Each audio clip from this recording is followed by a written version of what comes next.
proudly presents the Wrestling is Real podcast, because wrestling needs us.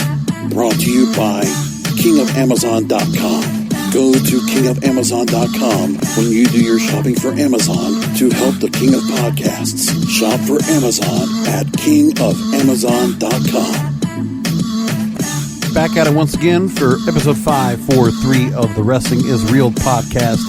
KOP here with you. Thanks for being on. Listen to the show. Subscribing to it as you do each and every week. And this week, I'm going to continue my bitching about Bruce Pritchard, because that hasn't changed much since we got a chance to talk about this after the whole speaking out incident, which I had to go off of for about an hour to talk about last week.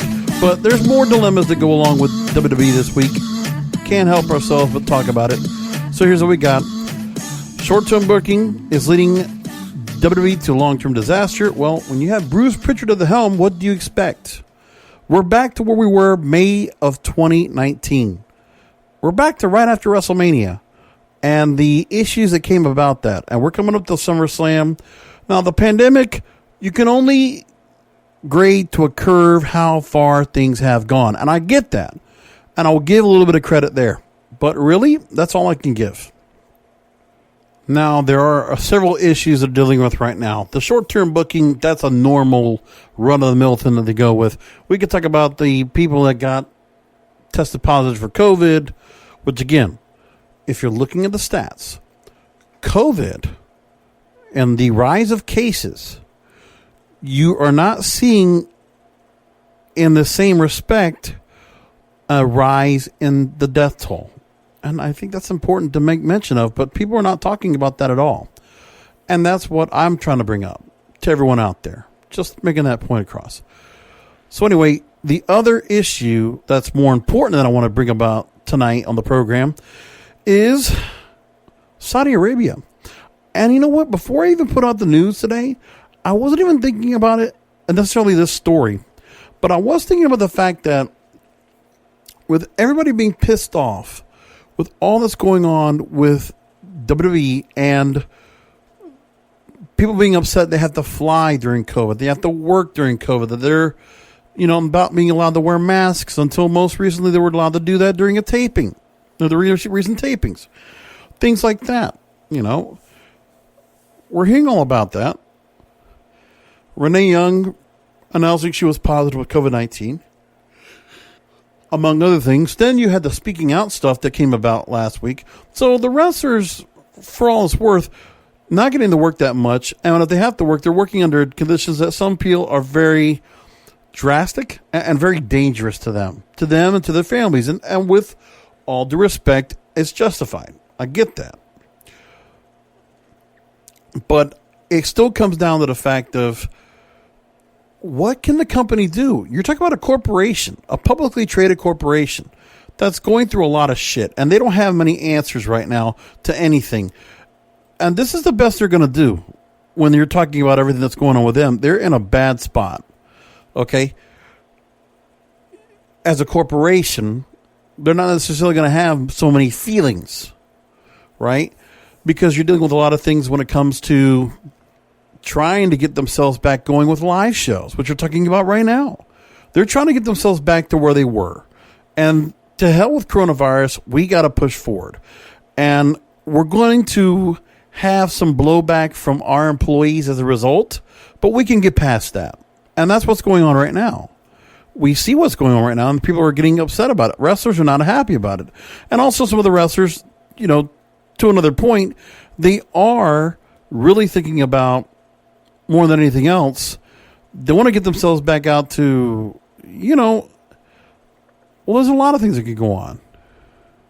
You're hearing about all the issues with Black Lives Matter, with speaking out, a lot of social issues that stick to the heart of the fans, or stick to the heart of the wrestlers, and then the fans follow that. And that's one of the things that are being brought up right now. I get that part. Understood. Pick and choose your fights, because unfortunately, for some of the WWE wrestlers, the superstars, it's unfortunate, but you're getting some of them are getting a chance to still work, And at least they're getting a chance to go ahead and be able to appear and get a paycheck and continue to feed their families. Again, it's the sacrifice that everybody has to make. We have to realize that we are taking risks going outside. And if we are really seeing, if you go past what the news is saying and what the corporate media is saying, because I don't like them. They talk about rises in cases. They don't talk about deaths. They don't talk about therapeutics. They don't talk about a number of companies and other pharmaceutical companies that are already heading the phase 3 trials, which means they're on the way to giving people the chance to take a vaccine that could be safely used and it's not experimental. Do you understand that? Progress is being made, regardless of what people think. The economy knows it, and a lot of people know that too. And for some of those that still feel like they're being scared by the panic porn, as Bill Maher eloquently calls it, then you have to realize that we're being had in a lot of different ways. What the media tells us about things, they get us scared. They make us angry. They make us frustrated. They make us outraged. They are playing to people's emotions. And everything that goes on, from the Brian Alvarez's and Dave Meltzer's of the world at Wrestling Observer Newsletter, to Kevin Owens, to, pick them. Pick who you got out there. To the Caleb Braxtons, whoever. Pick the names that are out there that are all being vocal and they're commenting about certain things that bother them, right? Whether it is Black Lives Matter, the movement that has come about from that. Well, the resurgence of the Black Lives Matter movement now beginning back in the headlines, right?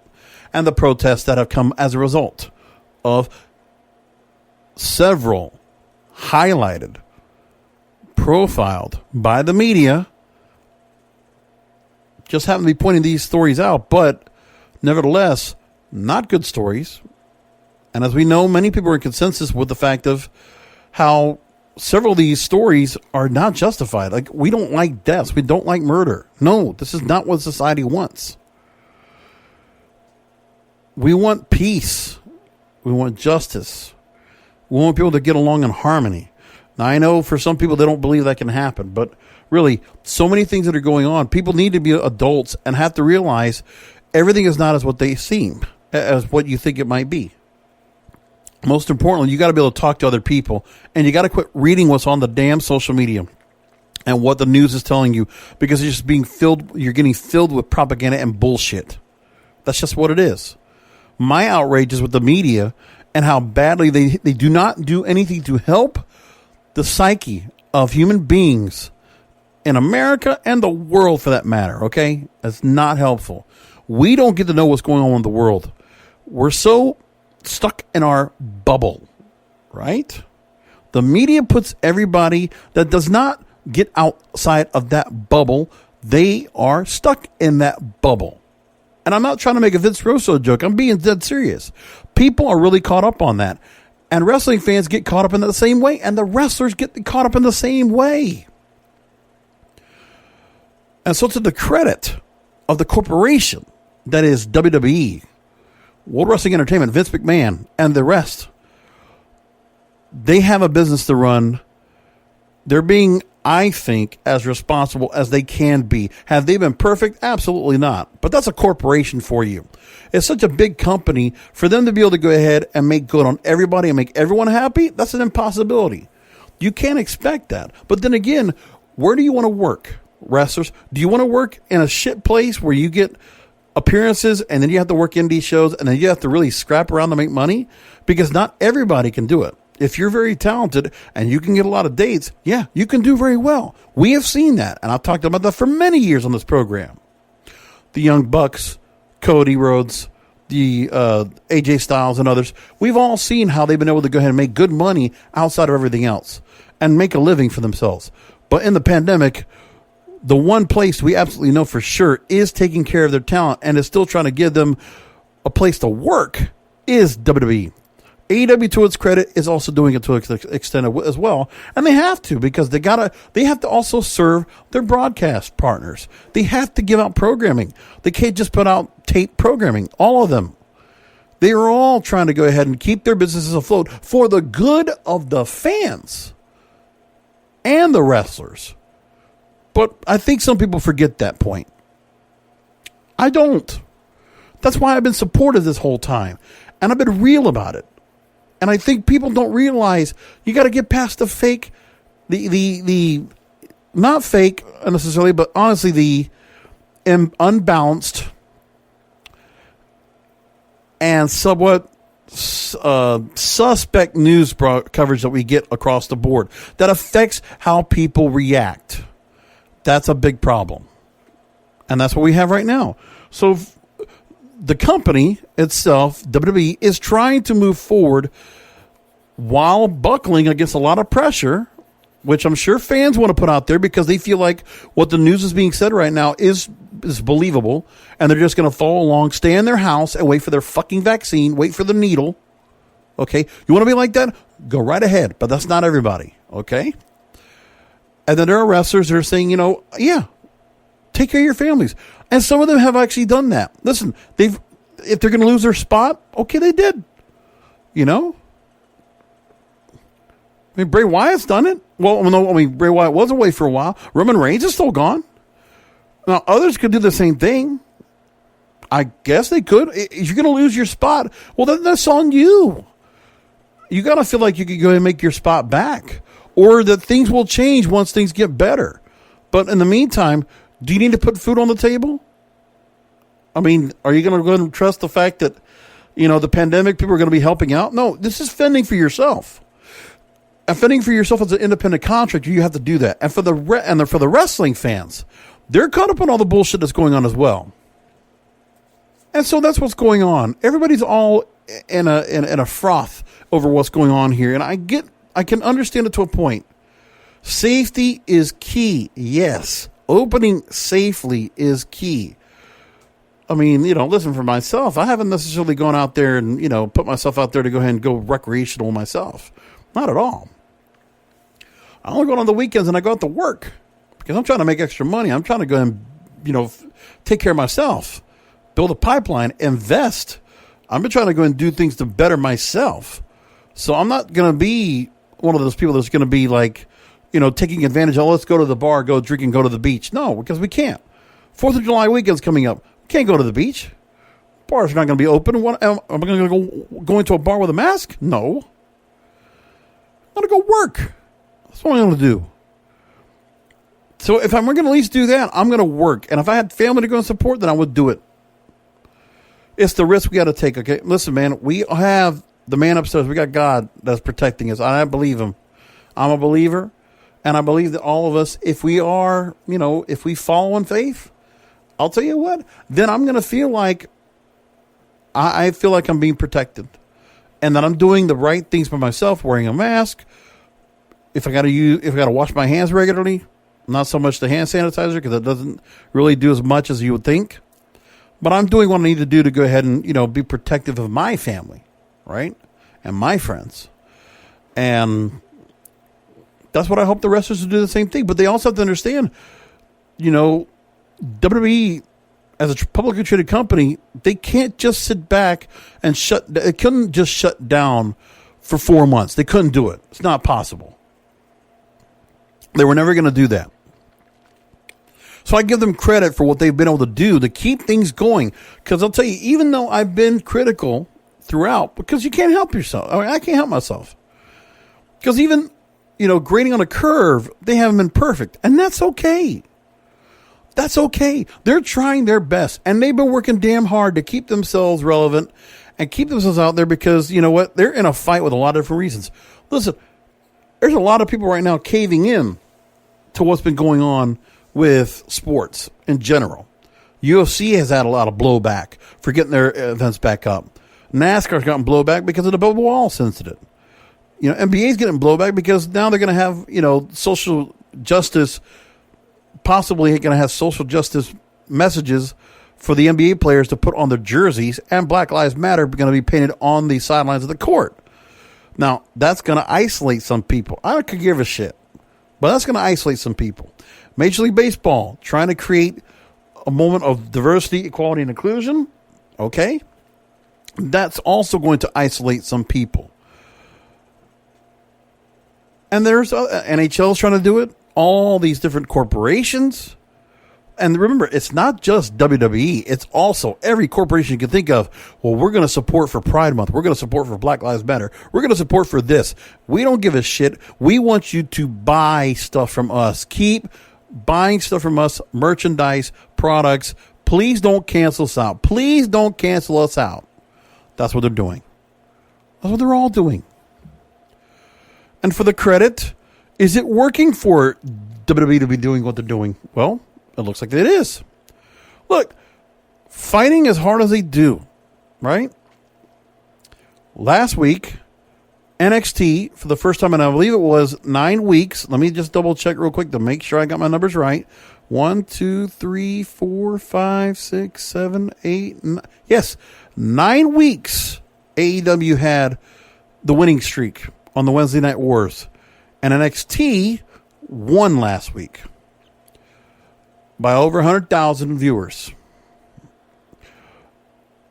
And they won a lot of demos for that night. So credit to them. Raw from last week, 1.9 million viewers. That's above what they had been. They had been struggling with some things. And now, since Bruce Pritchard's back in charge, you're seeing some of the more established stars a lot and more often on Raw, which that's what they're going to do. You could have predicted that. I mean, now we're going to see Asuka, Sasha Banks, Bayley, Rey Mysterio, Seth Rollins, and all these others. We're going to and Randy Orton and Edge and Ric Flair and whoever else you want over and over and over. So the experimental younger talent that was going to get out there, well, Andrade and Angel Garza get squashed by Big Show, right? MVP gets a win. I'm just saying, these are the things that are going to happen. They're going to go back to the bread and butter. They're going to go with people that they know for a long time that, okay, we've had them in for a long time. They are the real people we've had during ruthless aggression. We can get them over. Okay. Well, that's what they're going to do. Are these decisions going to be what everybody likes? Probably not. I know there's a lot of wrestling fans, but the wrestling fans, honestly, and the wrestling podcasters, my brethren, hey, I got to tell you, I know you're critical. I understand why. And I understand that, you just feel like, hey, I don't like what's going on here. And, it doesn't matter. You can never be satisfied. And I can feel that with you too. But again, in the pandemic, there's nothing that can be done. We have no crowds that are out there to go ahead and really make a real response to what's going on. But I know for sure that WWE wants to be able to get themselves back to where they are as quickly as possible. That's the way they react, because that's what the fans would. And the fans might not want that, but that is one thing they're not wrong about. Just saying. All right, so let's get into the Saudi Arabia thing, because this is something that just started building back up. Before I went off into a tangent, I was talking about Saudi Arabia and the fact that with the pandemic and everything else going on and everything else to be upset about. Imagine if the wrestlers were being told, okay, you're flying to Saudi Arabia again for another show. What? Could you imagine the outrage that the wrestlers would have right now if they were told after all that was said and done, yes, you have to up and go to Saudi Arabia? Well, I don't know what's going to happen now, because we have a lot of things that are happening with this. So let's talk about it.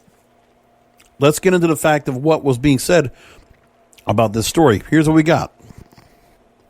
So there is new information that has come in regarding WWE attempting to get a securities fraud class action lawsuit against them dropped.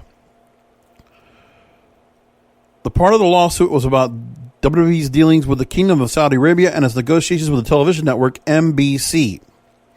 The other part of the lawsuit includes claims by a former star who was being listed as a confidential witness, talent giving some details on the travel issues from Saudi Arabia last year. This is what sparked things up. As we remember last year, if it was last October, the majority of the crew spent over 24 hours in the country due to issues with their plane because of a conflict over money between WWE and Saudi Arabia government officials. Now, I'm going to pull up that story real quick here and talk about that.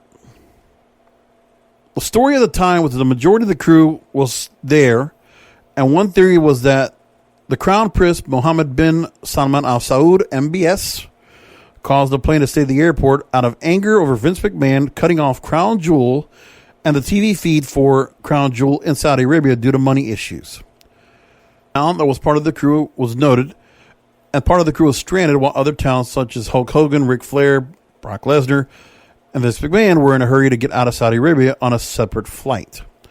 When the plane that was supposed to take the rest of the crew back to the United States was delayed, a stewardess told the Star that, quote, someone doesn't want us to leave the country, end quote. The stewardess also told the Star, aren't they called flight attendants? Also told the Star that the pilot sounded distressed, as well as there were a ton of guards blocking the exit. The talent then went to talk to Senior Director of Talent Relations, Mark Carano, for an update. Carano allegedly told Talent that McMahon and bin Salman got into an argument over late payments for the Super Showdown event in June of 2019. Carano allegedly told Talent that McMahon did cut the Crown Jewel feed, resulting in the Crown Prince to become very mad. The lawsuit, with the Talent listed, was part of the top 20 who flew back to the United States ahead of the rest of the crew in order to work SmackDown. Remember we had that limited SmackDown event, which actually came out really good with the NXT stars? Yeah. The Talent and other co-worker went to Talent Relations in order to inform them that they wouldn't be going back to Saudi Arabia because of this incident. While other stars attempted to do the same, the Talent stated that WWE abused their power, abused it, and threatened careers. And then an employee of the Middle East Broadcasting Center came forward to state that both WWE and NBC could not agree on the basic assumptions of a proposed deal. The employee stated that WWE had wildly unreasonable expectations of the revenue and expected from a potential partner, end quote. This is where it was proposed that an $80 million annual licensing fee for a projection of 100 million OTT over-the-top subscribers, so people that are watching on digital, could be reached. At the time, NBC projected only 6.5 million subscribers. In order to appease the company, they raised the expectations to 15 million. So, again, WWE wants to go ahead and make sure they're getting money to get the right amount of eyeballs on their product in Saudi Arabia as part of this plan. So the fee was reduced to $50 million. NBC didn't want to go above $14.5 million, and negotiations ended. And at the moment, WWE does not have a broadcasting deal in place yet for the Middle East and North African region at this time. Not a new deal. So we're waiting on that. Now back to the story of Saudi Arabia.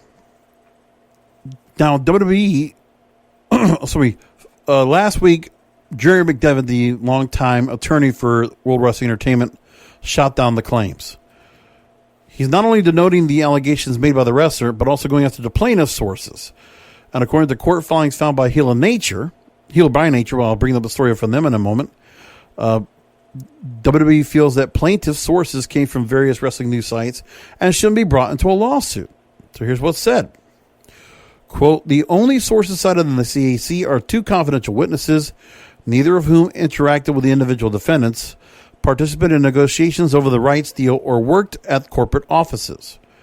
Declarations provided by the defendants prior to filling out this suit and a series of quote-unquote news reports that consist almost exclusively of unsupported content cherry-picked from wrestling websites found on multiple layers of hearsay and unverified statements from Twitter, end quote. And WWE is also dismissing statements from Hugo Savinovich, which is a former commentator for the company, who was at the time one of the first people to give details about the incident. They also may mention that the company made it clear that Saudi Arabia paid for events held over the course of 2018-2019. The only outstanding payments owed are certain reimbursable costs from Crown Jewel last year, $2.4 million. And then WWE brought up the reports from wrestling journalists and websites. They said this, quote, the so-called media reports also included other unidentified wrestling-focused websites citing an individual that was supposedly, quote, in contact with sources with the WWE, quote, that stated that the Saudis came up short by a couple $1 million every show. even if these websites and Twitter sites could be deemed news sources. None of these are verified, non-particularized hearsay allegations supports that any payments breached a contract or indicates a relationship so tattered that no deal could be done. WWE also dismissed reports that Vince McMahon cut the fee to the event in Saudi Arabia. And they also brought up how they and the charter airline issued statements on the matter at the time. So there's that part. And then we heard, and here's what I heard now as well from Heel by Nature. Let's go into that a little bit as well. So Heel by Nature, that's a site I haven't had a chance to read about yet, but now I'm hearing about them. They also said that WWE made misleading statements regarding their dealings in the region, which caused their stock prices to drop. So again, there's a lot of infighting with this right now. And what really got people pissed off is that we're hearing from journalists that are not getting the whole story. Well, we're also not getting clarity of the whole story either, are we? So Heel by Nature actually puts the documents from the lawsuit in place. The U.S. Southern District Court of New York versus WWE. And so it's in there. And if you want to go take a look at the documents for yourself, you can actually look at the script version of the documents. I'll have that up on the link in the description at wrestlingisreal.com. You can go look for it there and check it out for yourself. So Hugo Savinovich, he posted a video on Lucha Libre Online and responding to Jerry McDevitt. And so here is his response, quote, "My reputation in the wrestling business is very high."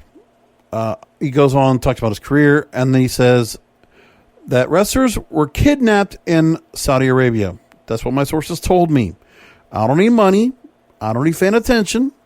It's a very sad thing that WWE and its lawyer are trying to humiliate me and discredit my story. The Prince of Saudi Arabia fought with Vince McMahon. That's what they told me from Stanford and the Central Television Studios of WWE, and I hold on to that report. I'm not afraid of WWE. I'm also not afraid of Saudi Arabia, a country that killed a journalist of yours in Turkey.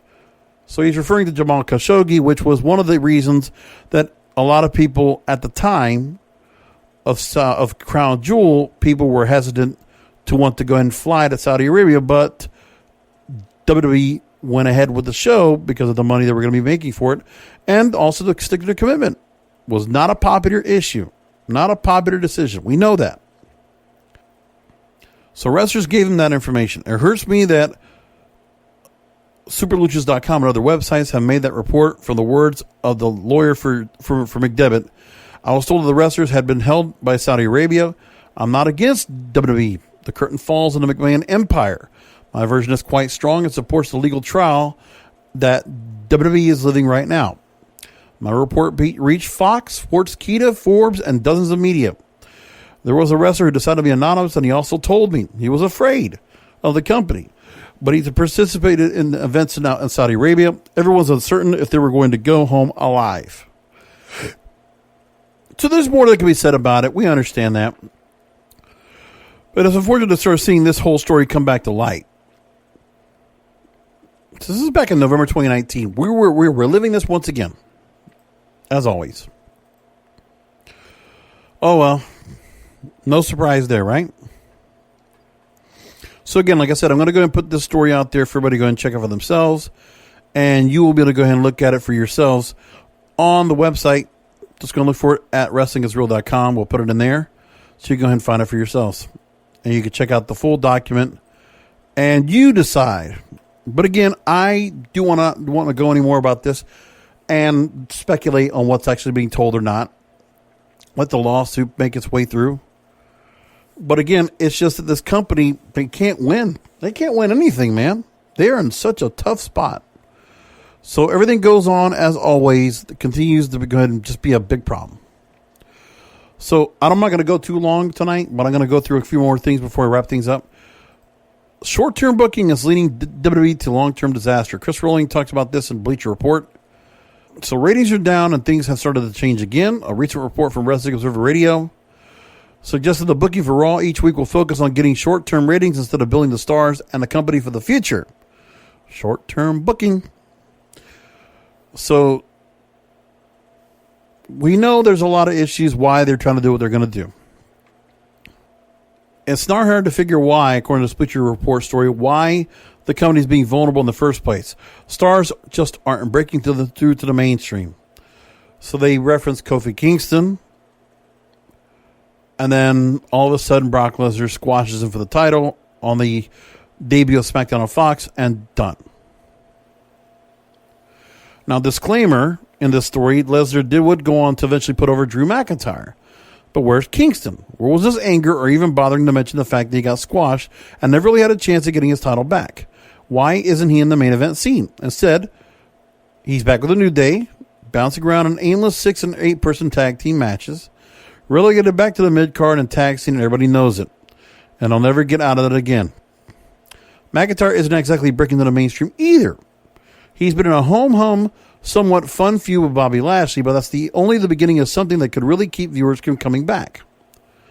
Before that, he was running roughshod through King Corbin and MVP. The point is, short-term booking hasn't already been happening lately and for far too long. Yes, it's the TGI Fridays booking. I've been talking about it for years. Prioritizing moments over continuity and building up new top stars isn't going to work. Clearly, when a comedy act like Otis is the most organic thing getting over and has a small chance to break through to the broader audience, there's a problem. And by the way, he still holds that briefcase. Do you think there's going to be any time soon he's going to get to cash that in? From here, it's critical that WWE sticks to long-term booking and sensible behavior for superstars that wants to build for the future. Well, good luck with that.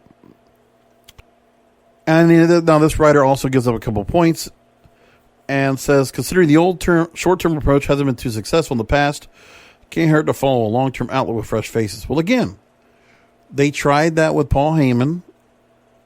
They don't feel like there was any much of a difference. They're not wrong. And at this point,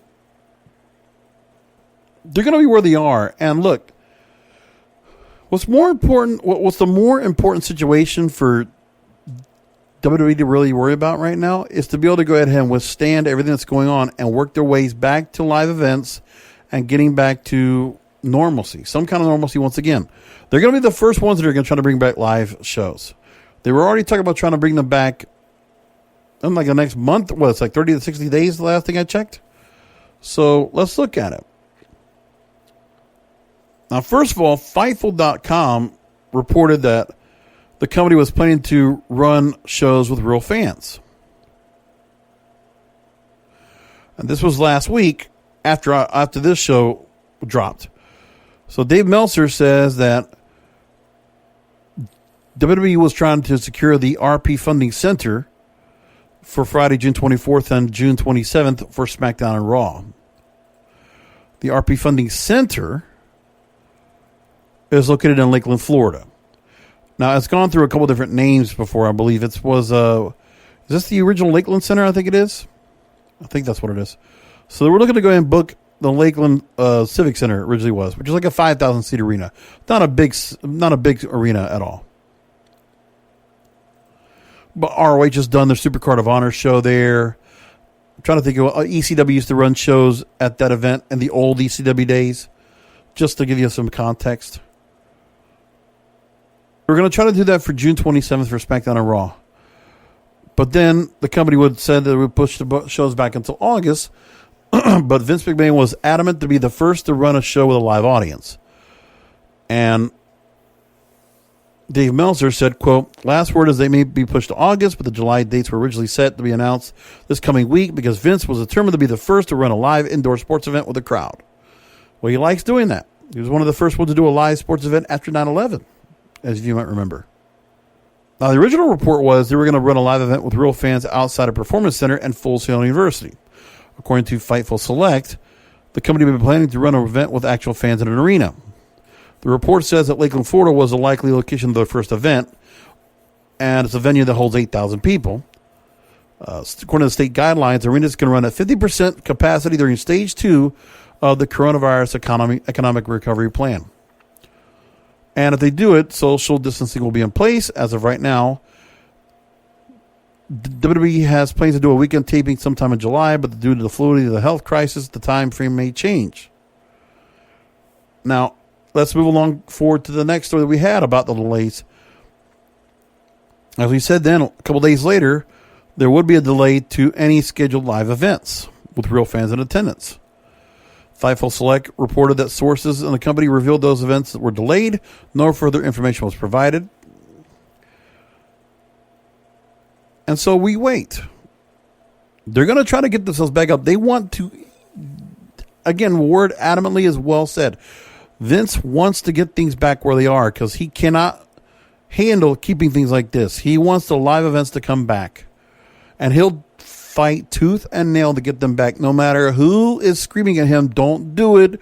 Panic porn, cases. He's going to try. He's serving at the behest as chairman of the board of directors. He is doing what he can for his shareholders. Because he's also trying to make a recovery for his own company. Remember, he doesn't have the XFL right now. It's still in bankruptcy. And there was a lot of money that was lost. Overall, with what was going on with, live events, they haven't had those. And the ratings are not doing well because that live crowd would actually help a bit, believe it or not. So I get where they're coming from. Now, I don't know how much of the crowd will come back afterwards. But again, if people want to have sports, are they going to want to really watch sports that are, really caught up in the whole, anything that's really socially conscious? Like, being political is more of the phrase. Do people really want to hear all the politicization in what they're watching in sports?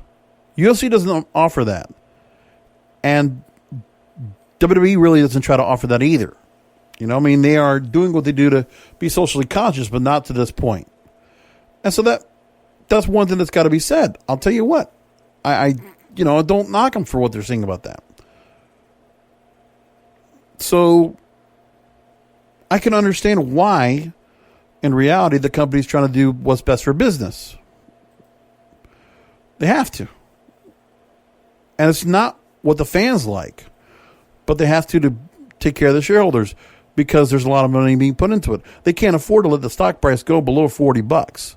Remember, there was a time when they were at over $100, and Brian Alvarez can say whatever he wants about, we got all this money for the broadcast. They'll say, yes, they do. And they're also under the same effect. They could also be subjected to go ahead and having, a lot of problems with, if they don't keep up with the tapings. Because they are working week by week to keep content fresh and up and going. Remember, SmackDown didn't even run like a live show. They ran an Undertaker special. The good thing they had. The good thing they have some certain content that still is relevant that they could do this with. But let me tell you, they just can't keep that up. They are going to keep content going because they need to serve at the behest of the shareholders, their broadcast partners. They're at their behest. They're at their beck and call. They have to do it. And the wrestlers are not going to like it. Some wrestling fans are not going to like it, but they're doing it. But I implore, listen, yeah. But maybe at least just think of the fact, be considerate of the fact that, man, it's a business trying to be run. There's a lot of businesses out there. And I'm going to support businesses that are at least trying to do the right thing and do things safely. Is WWE doing perfectly? No. No, of course not. But they're going to keep trying because that's what Vince McMahon is. That's who he is. And we know that. What do you think? He's going to change? No. Do you think Triple H would make any difference, or Steph, or Shane? No, I think they'd probably do the same thing. They'd push forward. They'd have to. And I'm not going to go out here and try to be like some sanctimonious whatever and try to say I need to go ahead and worry about that. No, I'm not. And that's okay. Some people don't like it. I understand that. I'm not so worried about it. Anyways. So there's a lot of things going on. We're 2 weeks away from Slammiversary coming up July 18th. It's going to be held on a Saturday, not a Sunday. Saturday, July 18th on pay-per-view. And so let's talk about that real quick. So they just had a recent episode of Impact Wrestling, and that a new Impact World Champion will be crowned, and the title has been declared vacant. So because of Tessa Blanchard leaving the company, and Impact opting not to use Michael Elgin going forward, we're now going to have Eddie Edwards versus Trey Miguel versus Ace Austin versus a mystery opponent. The current updated card includes that World Championship match, a Fatal 4-Way. Impact Knockouts Champion Jordan Grace versus Deonna Purrazzo, which we haven't seen Jordan Grace in a long time. Willie Mack defends the X Division title against Dashing Chris Bay. Gauntlet match. Winner will be number one contender for the Impact Knockouts Championship. Alicia Edwards, Havoc, Kiera Hogan, Kimber Lee, Kylie Ray, Neve, Rosemary, Susie, Tasha Steelz, and Taya Valkyrie will all be in a gauntlet match. So that's what they got planned so far. And there are some other stars that are being teased for a Slammiversary. And so there was a video that TNA World Heavyweight Champion Moose sent out on his official Twitter account to create further buzz for the pay-per-view. He listed Eric Young, Doc Gallows, Carl Anderson, Kurt Angle, and EC3 in the video. He noted how it said that at least one former world champion will be making a surprise appearance at Slammiversary, and other appearances have been teased as well. And so that is kind of interesting if those stars decide to go make their way over. Listen, if EC3 goes back to Impact Wrestling, I think that's a good thing for them. It's a good thing for EC3. I actually like the fact he'll get to go over there. If he wants to go back, I like to see him go back. I like to see him being used once again as a main eventer. He should be. It's a shame that he went back over to the main company, chip on his shoulder, got a little bit of buzz from NXT, and then dropped quickly after that. And that's what really sucked. That's too bad. Oh, well. Now, there's some other news that came up from Impact Wrestling that was actually pretty good news for them. Their channel on Pluto TV is now going to be made available for Pluto TV's Latin American platform. It'll feature new and exclusive Spanish language content created specifically for the platform. Pluto TV Latam. So there you go. There's that. And which is nice. Listen, Impact Wrestling has a Twitch channel. It's a good way to get themselves out there. I know it doesn't get a whole lot of buzz, but at least they do stuff with it. And the same thing going on with what they're doing with Pluto TV and getting their channel out there. Hey, I can't knock them for that. It's not a bad thing to do. Pluto TV is a pretty good platform for what it's worth. I like it. All right, we're going to leave it there. Now, I didn't talk about Great American Bash, NXT. I didn't talk much about that. And it wasn't much to say that I really cared about. I know Tegan Nox is now the number one contender for the women's title. We do have Extreme Rules coming up. We can talk about that, I guess, for a second if we want to. That's coming up the following night, July 19th. Interesting. We're going to have a real packed weekend then. So Extreme Rules is scheduled for July 19th. And so far, Dolph Ziggler will take on Dolph Ziggler versus Drew McIntyre for the WWE Championship. Oh, boy. Which I don't get Dolph Ziggler getting back into the main event mix. That's just, I know it's just a transition, but that's a really bad place to go. Ugh, bad. Asuka will defend the women's title against Sasha Banks. So Sasha Banks could be 2-belt Banks. I'm going with that. Bayley will defend the SmackDown women's title against Nikki Cross. And a Wyatt swamp fight as the original Bray Wyatt, the Eater of Worlds, will take on Braun Strowman. And they don't show the Universal title being on the line. Keep that in mind. That's what we got so far. But the swamp fight, hopefully that's cinematic. Sounds like that's the one that's going to be cinematic. And if that's one thing they've learned in the WWE, they've learned how to do those cinematic fights that get a lot of talk, which I like that a lot, which is good. We're going to leave it there, folks. Thanks for listening into the program. Finding it as all you always do.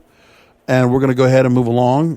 And in a couple of weeks, we will do a post show for both Slammiversary and Extreme Rules. I'll probably do 2 shows, one on Saturday, one on Sunday. I think that's what I will do. So you'll get a lot of content in a couple of weeks here on the Wrestling is Real podcast. But anyway, we'll leave it there. Love to hear your feedback. Hit my Facebook page, facebook.com/wrestlingisreal. On Twitter, @King of Podcasts. On Parlay, @King of Podcasts. On Instagram, @King of Podcasts. And on Twitter, @King of Podcasts. And of course, you can find the show wherever you find the show. All major podcast platforms. You can also email me, kingofpodcasts@yahoo.com. kingofpodcasts@yahoo.com. We'll leave it there. Thanks so much. Come back for another Wrestling is Real podcast because wrestling needs us. Thank you for listening to the Wrestling is Real podcast, brought to you by kingofamazon.com. For more information on how to subscribe to the show, how to share the Wrestling is Real podcast to listeners like you, and check out the latest wrestling headlines, go to wrestlingisreal.com. That's wrestlingisreal.com.